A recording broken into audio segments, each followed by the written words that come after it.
आंधळ्याला दृष्टी देणं आणि पुन्हा काढून घेणं हे फक्त मामांच्या इच्छेवर अवलंबून होतं.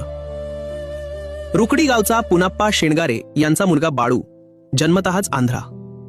डोळ्यांनी कधीच जग पाहिलं नव्हतं. एक दिवस बाळू मामांकडे आला. सकाळची खीर झाली होती. मामा आणि मंडळी शांतपणे बसली होती. तेवढ्यात मामा अचानक म्हणाले, बापू, या आंधळ्या बाळूला डोळे देऊ का? क्षणभर सगळे स्तब्ध. बापू थरथरत म्हणाले, द्या मामा. आणि मग मामा बाळूला म्हणाले, मी तुला दिसेल असं करतो, पण एक अट आहे. माझ्या मागून येऊन तू माझी पाठ शिवायची. जर शिवलीस तर डोळे, नाही शिवलीस तर नाही. सगळ्यांना वाटलं, जन्मतः आंधळा मुलगा कसा करणार हे?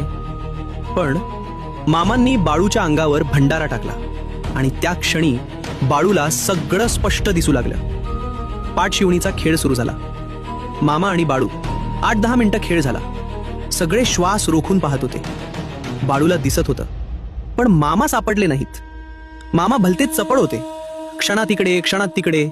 आणि मग मामांनी पुन्हा बाळूच्या अंगावर भंडारा टाकला.